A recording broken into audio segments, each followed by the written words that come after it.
And Bethel Park's going to let the clock run out here. And that will do it. Bethel Park did not even inbound the basketball, but they win the game.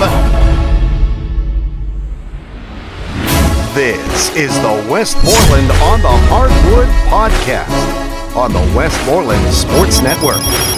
Here are your hosts, Jack Ridenauer and Sean Myers. And we welcome you into another episode of the Westmoreland on the Hardwood podcast right here on the Westmoreland Sports Network's YouTube channel. Joined by the one and only Jack Ridenauer. I am Sean Myers, and Jack, this is always an exciting time of year because for many teams, the postseason will get underway Monday and Tuesday, some Wednesday, even a team Friday. But for a handful of teams, their postseason has already begun. We will discuss all of the postseason games that will be upcoming, as well as several that took place this past week.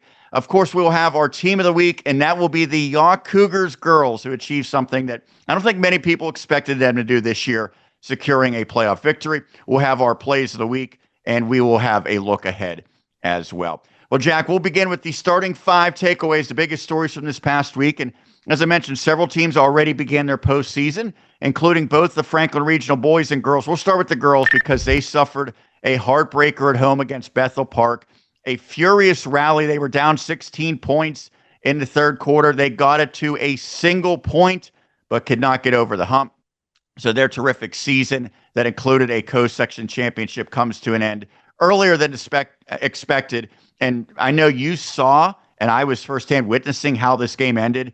Just a chaotic scenario that was a very unfortunate one as well for the Panthers, where they truly just ran out of time. I think 30 seconds more to the game, they probably win it. Sean, I read the article and what Coach Bernie Puchka was quoted saying. I mean, you felt what he said. Basically, it was just too little too late. And I remember him quoted saying that he wished that he had one more timeout. And you could just feel, how many times have we seen games or talked about games where it comes down to something like that, having an extra timeout, making an extra free throw, whatever it might be. But either way, I think you want to look at it on the positive side. Bethel Park was kind of teetering into running away with it. They were up by as many as 14. I know, like you said, I know you were there to see it, but I mean, it was a 40-26 lead in the fourth quarter, and they're able to make it a 1-point game down the stretch. So I think no matter what, this Franklin Regional girls team, they're going to remember this season because of how much improvement that they've had over their 4 years. So let's look at where this team has come from, right? They came from, missing the playoffs. They got so close last year. And yeah, this wasn't the ending that they probably had in sight, obviously. But, at the end of the day, co-section champions get to hang your hat on that. And I think a season that, for the whole program, they can really build on it because they also have a lot of young players that will, as time goes on, they'll remember this and they'll be able to say, hey, I remember my freshman, sophomore year, where we lost in kind of an upset fashion. I don't want to repeat that. And, this team could be really, really good down the road.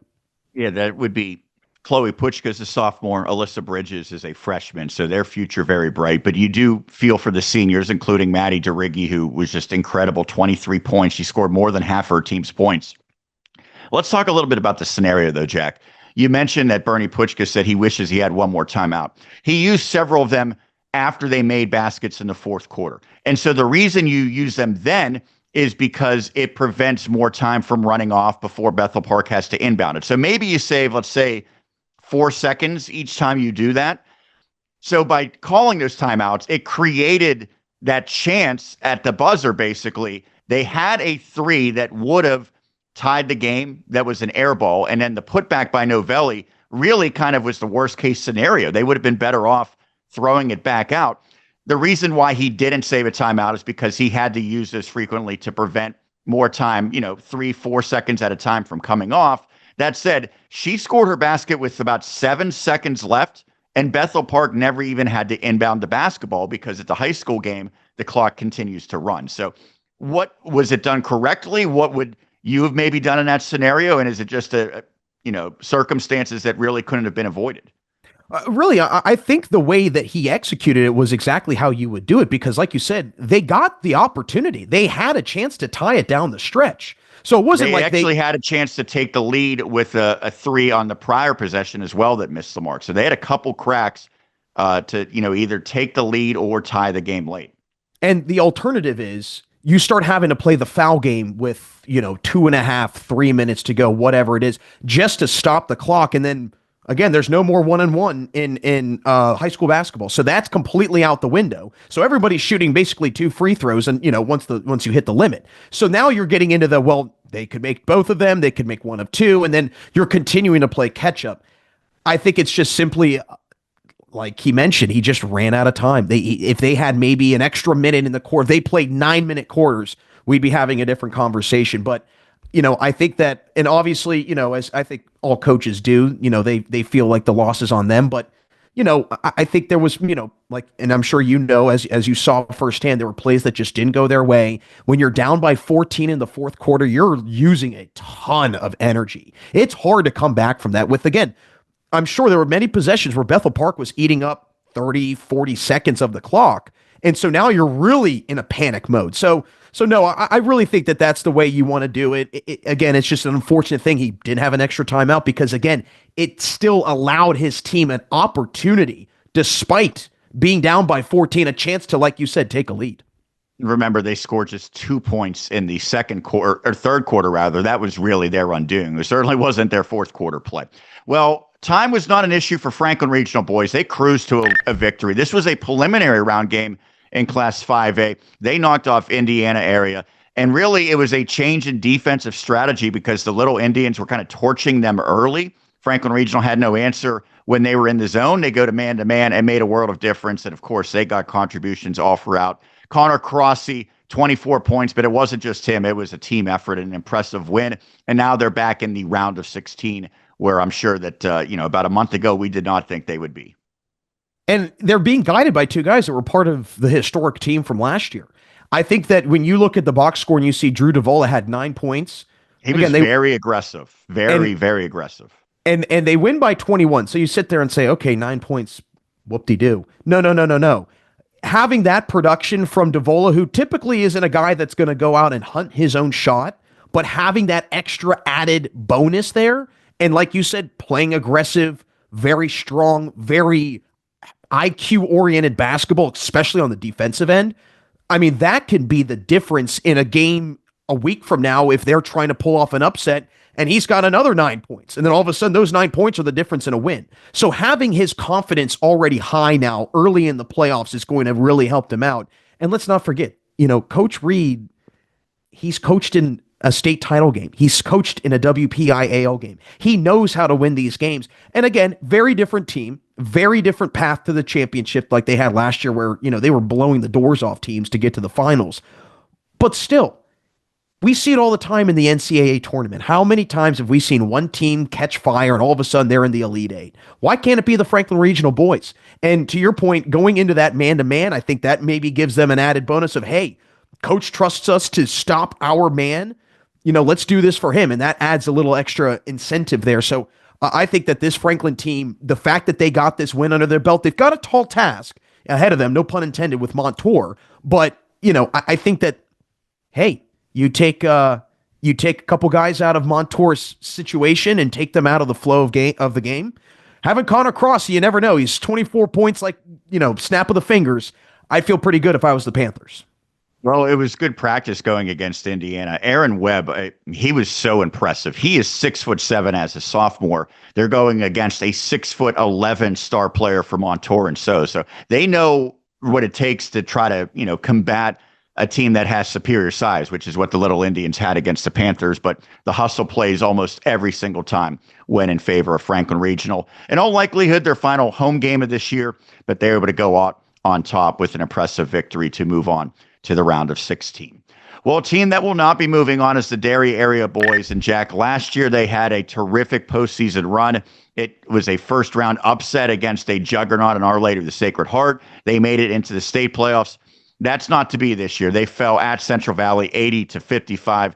Stanley Rajkovic had 18 points, but just not enough. And for Coach Esposito, moving up in classification, there were times that they looked like a real contender this year. Unfortunately, they kind of just were a little overmatched in that loss against the Warriors. I have to tip my cap though to Coach Esposito. Fifth playoff appearance in the last 6 years. That I think prior to the previous 6 years, I think a lot of people probably looked at Derry as a team that would most likely not make the playoffs, and now they've become a contender. And I think this is also a team that with Rajkovic, they're young. He's what, a sophomore, correct? So they you got start a freshman as well. So the future's very bright. And the fact that you're getting these younger kids acclimated to playing playoff basketball. What's it like playing an extra game of basketball, or, you're having an extra week of practice? When they're juniors and seniors, they're going to be able to grab the reins of the program and the team and say, hey, this is how we do things in this situation and this time of the season. So obviously a tough loss, but like we've mentioned throughout the season, Sean, they looked, like you said, like a really good team that I think they can build on a season like this, and for future years, they're going to be very, very challenging for other teams to take down. Yeah, certainly ups and downs. Of course, one of the bright spots was that win against Bell Vernon area. Admittedly, the Leopards did not have some of their key guys, but I know after a loss against Jeanette and the Seton Hill shootout, Espo was saying, this was just an effort that's not good enough for where this program wants to get. And not to say the effort was lacking against Central Valley, but, losing by 25 points. Unfortunately, that's not how they wanted the season to end, but they'll have some motivation, to your point, to maybe take a step forward throughout the offseason. Well, the season far from over for Penn-Trafford girls. They stay perfect once again. It wasn't maybe a great start against Plum, but ultimately a pretty convincing victory, 63-46. And they got some real contributions from a bevy of different players in this first-round victory. One question I have, Jack, is we know they're moving on, but they got the number 3 seed, despite the fact that they went undefeated and beat what is pretty clearly the two best teams in 6A this year, Norwin and Upper St. Clair, kind of bookending with the early win at home against Norwin and then the late victory at Upper St. Clair. I would imagine it's motivation if you're John Janikis and crew saying they don't respect us. I don't know if that makes a difference or not, but this team continues to pass every test that's been put in front of them, whether they're the 1 seed, 2 seed, or what they actually were given, the number 3 seed. It doesn't seem like it matters to them.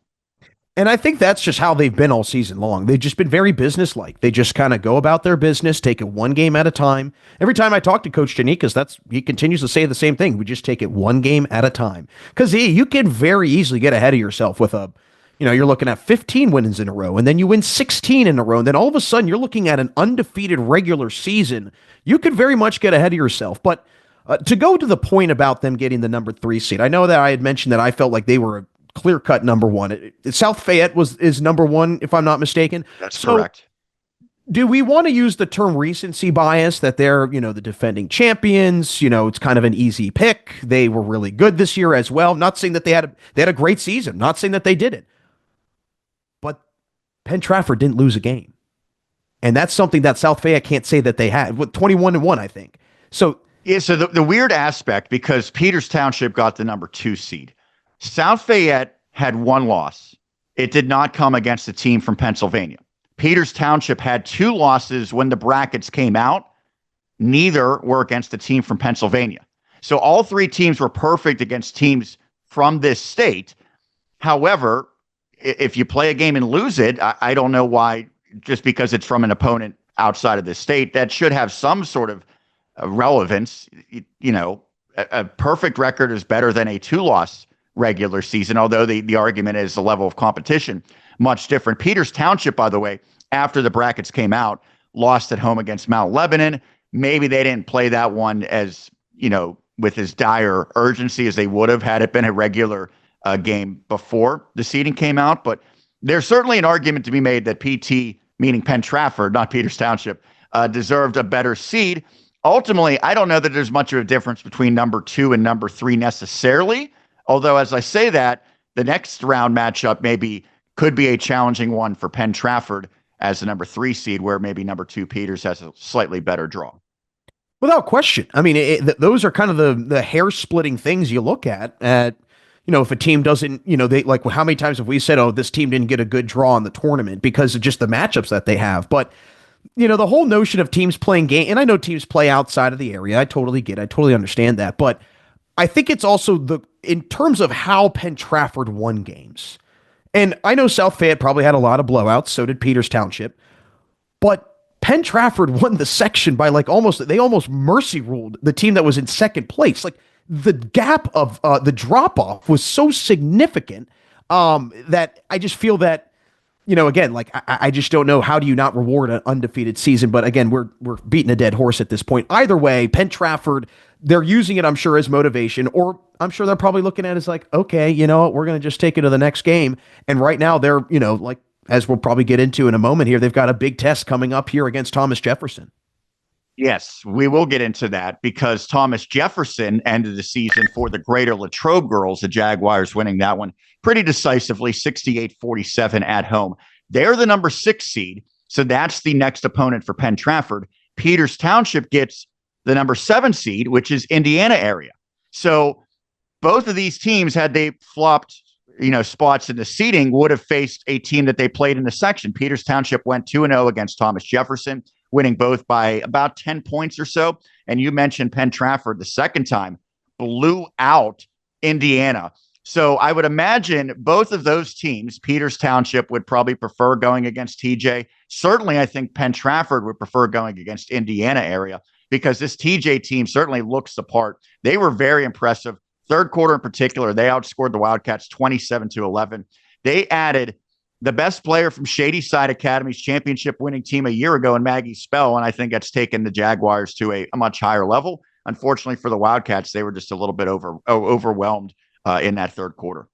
And the fact that Spell had 19 and then Kaylee D'Angelo had 20. So you're getting 39 right there from 2 players.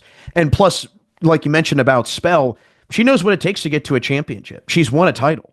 She's played in ginormous moments. She's played at the Peterson Event Center. So, yeah, to go back to the original point about, the 2 versus the 3 seed, that's a world of a difference. That's a tremendous difference. And, I haven't seen Thomas Jefferson, so I don't know how they match up with Penn-Trafford, but I think the problem or the issue that other teams are going to have with Penn-Trafford is how much height they have and how much length they have inside as well. You've got Martin, you've got Piper, DeStefano provides great length as well. And then you've got guards that, there's 5 or 6 guards that all do the same thing just about, and they all do it very efficiently. So I think that is going to continue to be the thing for PT, their depth that can carry them through. But again, I'm sure that Coach Janikis is looking at that saying, I kind of wish we were the number 2 seed since we had so much success against Indiana.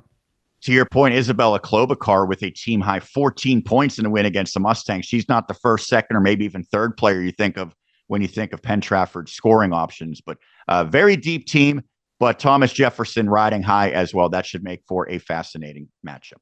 That'll do it for our starting 5 takeaways. We'll quickly go plays of the week. We've got a couple of Franklin Regional ones.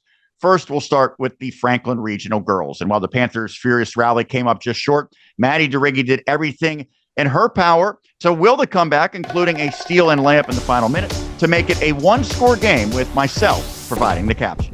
That was the 14th foul, so the Panthers now have no fouls to give. Triggered in, stolen by DeRiggi. Goes for a layup, banks it home. Franklin Regional hanging around a 1-possession game. And nearly another turnover. Blackhawks are fouled.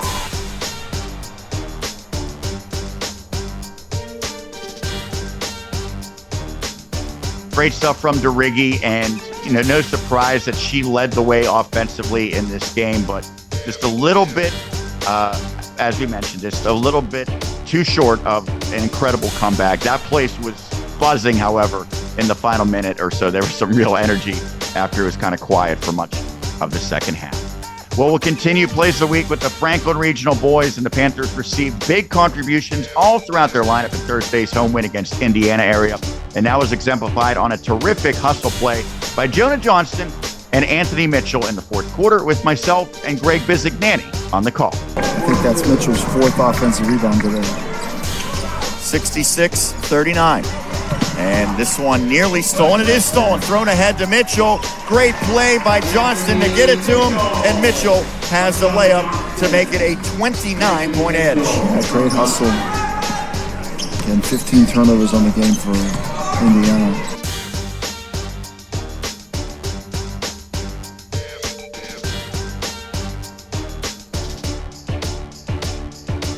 Good stuff there from Mitchell. He finishes the layup. It was Johnston who had the terrific save to get it to him.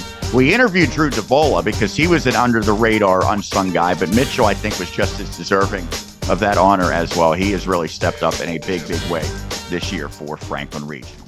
Well, Jack, let's now look at our team of the week. And we have had some heavy hitters previously. We've had some of the very best teams in the entire classification that they play in. Teams like Greensburg Central Catholic and Jeanette boys, Penn-Trafford girls, Bell Vernon boys, Kiski area as well. This time we're going with the team that I don't think we really expected to be ever saying as team of the week this year, the Yough Cougars girls. They are now over 500 at 12-11. And they had a double overtime thriller, 53-47 victory against Highlands on Thursday, their first postseason victory in 15 years. What a story this team has become. Sean, do you know who Yough beat in that last win 15 years ago? Was it also the Golden Rams of Highland? You got it right, my friend. Yes, yeah. I read that. I said, oh, well, a little fun full circle moment. But I think what's so incredible about this Yough team is that you look at their year last year and the fact that they finished 2-8 in the section. Then 3 weeks after the season ends, they're getting right back to open gyms.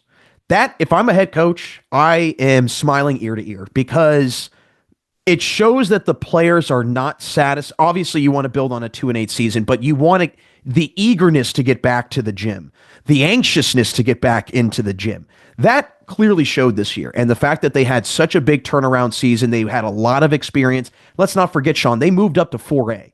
And they make the playoffs. So that's another big thing to hang your hat on. I can tell you the star player they graduated, Autumn Matthews, is balling right now at Pitt Greensburg. I mean, that was a massive loss. She was a terrific player. So the fact that they moved up, graduated their star player, and now have a winning record, a postseason win. And to your point, they won 5 section games. They have taken, not just a step forward, they have taken a massive step forward. And now these younger players that are coming through the ranks, again, like I mentioned before about Penn-Trafford and Latrobe and all these other schools, when you look at those upperclassmen, or even if you're an underclassman and you go through something like this, you remember it, and then you can build on it in the future. And you can say, hey, I remember what it's like to do this. I mean, look at Norwin. Norwin girls basketball last year was a perfect example. How many times had they been knocking at the door the last couple years at a championship and they finally get over it? Because that group had been together. They went through the down times and then they were together during the high times. So I think for Yough, the future is super bright. And again, that program as a whole is in a really good spot. If you've got players wanting to get back into the gym that quickly after having a section season where they would probably not like to have and they'd like to forget about it, just shows how much A, they want to get back to it, and B, how much they love the game.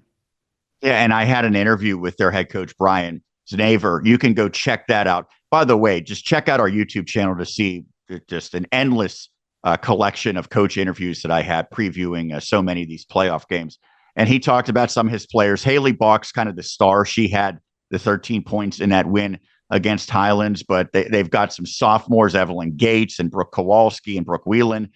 Cadence Roebuck, a senior, Michelle Stebbin, a senior. So they've got a good collection of upperclassmen with players who are building blocks for future seasons as well. And it paid off with a win, a very dramatic one at that against Highlands. They played good defense all season. Their scoring average is less than 40 games or 40 points per game that they permit. So they're getting it done on the defensive end, even though they're not the most robust offensive team usually. But they're going to have to be nearly perfect on both ends of the floor. With a trip to top-seeded Blackhawk upcoming. That is a dominant Cougars program they are going against. Well, that'll transition us into what's ahead, Jack. And we still are waiting for some playoff matchups to be determined by what happens at the beginning of this upcoming week, but we know several games already. So let's look at what's on the horizon in Westmoreland County high school basketball postseason action. We'll start on the boys' side Monday. A couple of games we will have broadcasts of, both in Class 2A, and they'll be just about 5 minutes from one another. Laurel at Greensburg Central Catholic boys and Brentwood at Jeanette boys. Laurel and Brentwood had to win prelim games to go up against the number 1 and number 3 seed Centurions and Jayhawks, respectively. Also, Norwin in Class 6A at Mount Lebanon. That will be the third matchup of the season between those schools. Tuesday, Greater Latrobe at Kiski area. We'll have that coverage as well. That is a Westmoreland County Class 2 teams that used to be in the same section, not this year, and 2 teams that I think have a real beef with not getting better seeds than they did. Also, we'll have Carlington at Southmoreland on WSN, the Scotties section champs for the first time since the early 90s. Penn-Trafford at Baldwin, Franklin Regional back at it, at Top Seedham on tour, and Ligonier Valley at Keystone Oaks. Wednesday, Elizabeth Forward at top-seeded Bell Vernon area in Class 4A. On the girls' side, Yough, our team of the week, at Blackhawk on Monday, as is Mount Pleasant at North Catholic, Borough at South Park, Bell Vernon area at Central Valley. Tuesday, a big one, Thomas Jefferson against Penn-Trafford. That will be broadcast on WSN. Or rather, that is actually Wednesday, not Tuesday, Jack. Please forgive me for that. And then Quaker Valley against Greensburg Central Catholic. The times and venues for those ones to be determined because they're neutral site games since it's the second round for those teams, the quarterfinals. And then Friday, North Allegheny at Norwin, the 1 versus 8 matchup in Class 6A, and those teams very, very familiar with one another. We'll get into the College One momentarily, but Jack, I want to know what stands out for some of those marquee matchups on the boys and girls side. Thomas Jefferson, Penn-Trafford, girls basketball. I mean, that one intrigues me like crazy. I'm very curious to see what's going to happen there. But then also Penn-Trafford and Baldwin, that is rematch rematch from earlier this year. It was a 5-point game. And I remember reading the write-up on that game. It was a very close game down the stretch. Penn-Trafford, I mean, and I know Baldwin's been really good. I know Baldwin's had a fantastic season. But Penn-Trafford, they always figure it out at the end of the season. I don't know what it is in Harrison City, but once February kicks in, they're a completely different team. So if I'm a Flying Highlander, I'd be a little nervous to see the Warriors. A Fighting Highlander. They might be flying. We'll see. They can jump. Was it fighting or fly? Did I say fighting? I meant flying. Flying Highlander. No, it's the other way around. It is fighting. Oh, it is fighting. Yes, you said flying. Oh, I did. Oh, whatever. We'll get it all squared away. Exactly. Also, Jack, we've got some marquee college matchups this week, including Wednesday on WSN, IUP at Seton Hill, both the men's and women's matchup.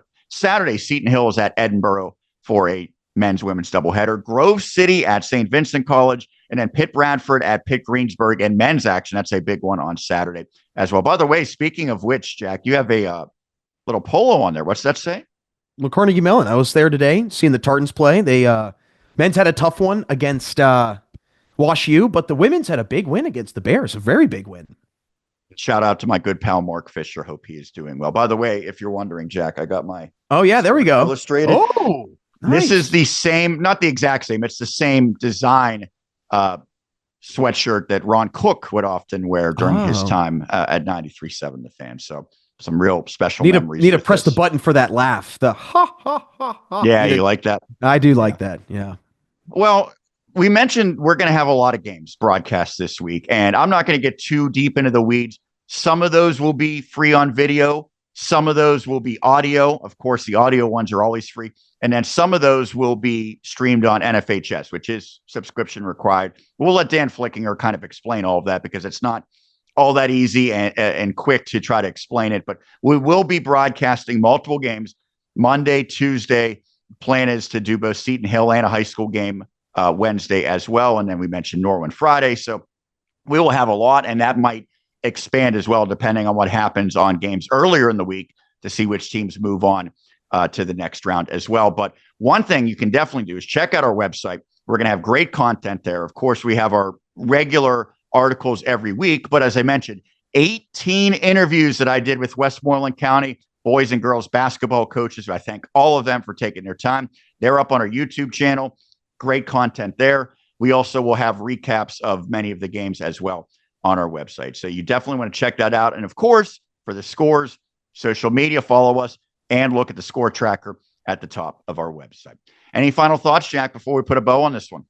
Excited for this week, my friend. Should be a lot of fun. And hey, we'll see who can fit the glass slipper and be Cinderella, maybe.